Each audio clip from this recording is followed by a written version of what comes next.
at the neighbor and say, a man called Jesus. Called Jesus. I've met many men in my life, and they have blessed me, and some have been important to me, and some have been of less value. But I'll never forget, as long as I live, the man called Jesus. Yes, sir. Yes, sir. Go ahead. I was sitting one day in Gastonia, Mother White, waiting on a lady to bring me a check for $30. Because once I got that check, I would have my number 10 application for the week.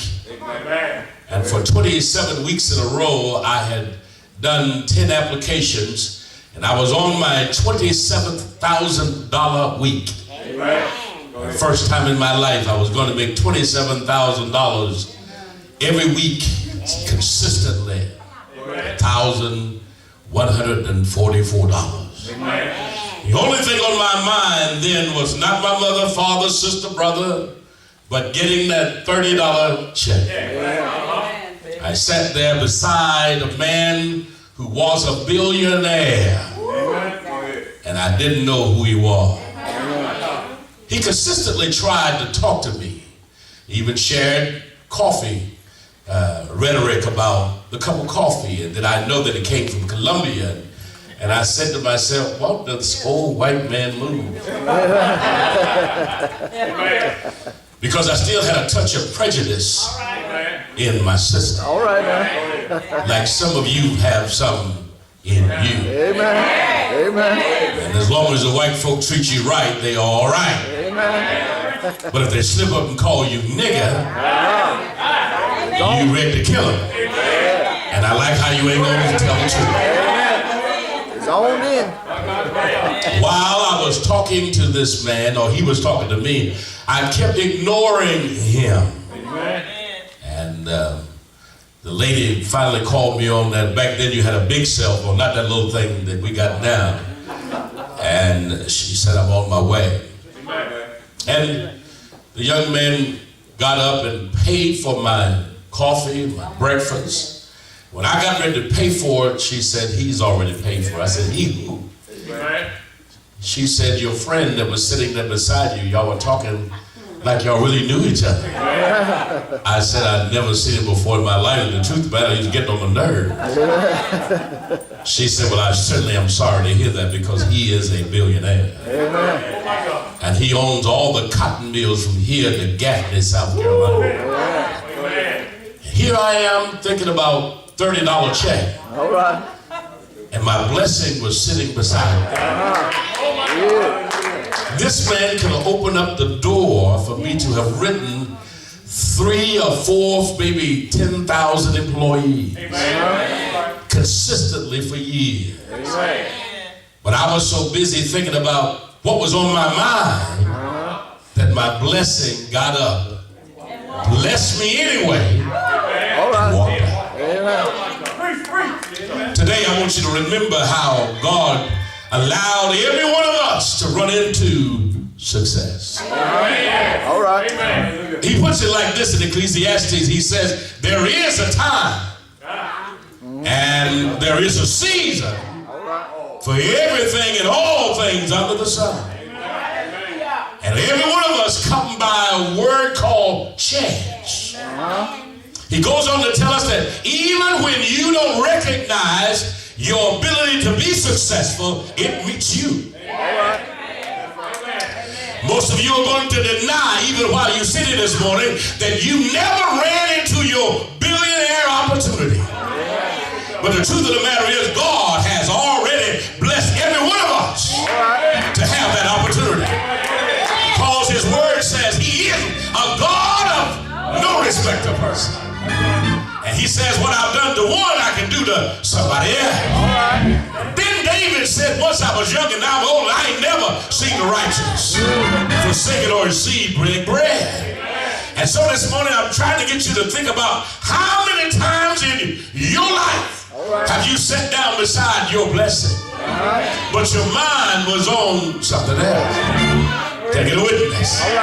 I've sat down beside preachers preachers who I really didn't want to sit down beside. Can I get a witness?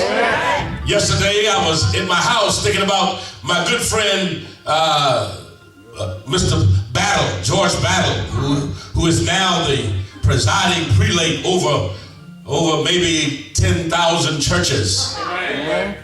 He is the senior bishop who asked me on one occasion to pastor a church for him. And I refused because I didn't want to change my doctrinal ecclesiastical order. And because I didn't want to change that, I stayed with the one Lord, one faith, and one baptism. And I'm glad I did, even though today I could probably, amen, be in New York pastoring a 10,000 member church. So we all have opportunities where a successful opportunity knocks at our door. I like how you're quiet. But I want you to understand that the man was waiting for his opportunity, and his opportunity only came once a year. He stayed where the blessing was. Bible said he never left the opportunity that came once a year. I'm gonna get a church.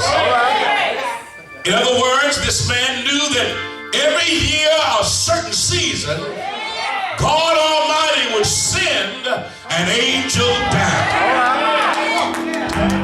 He had no doubt in his mind, after 5 years of sitting there, that angel was going to show up again. 10 years went by, and he says, I'm still going to stay here, because every time I got ready to get in, Anton would step in front of me. 11 years went by, he said, I'm going to get it this year, but when he got ready to get in there, old Boo stepped in front of him. Got her healed. 16 years went by, he said to himself, if I can just crawl down by the water, if I can just get close enough, I believe that this year is going to be my year. I gotta find me a church. But when he got ready to get in, old Johnny Tanner jumped in the water. The Bible said after 20 years, this man said, I'm not going nowhere. I'm going to stay here because I believe I'm going to get my blessing after a while. You're going to tell your neighbor, I'm not going nowhere. I got a blessing to get. God promised he would bless my going out. Then he promised he would bless my coming in. There's a blessing for me somewhere. Might not get it on the way out today. Might not get it on my way back in tomorrow. But God got to bless me after a while. Because there's a time and there is a season. I gotta go ahead and preach now. Tell the neighbor, my season is here. My time is here. Get out of my way, somebody. I see you trying to shove ahead of me, trying to get my blessing. But you're not gonna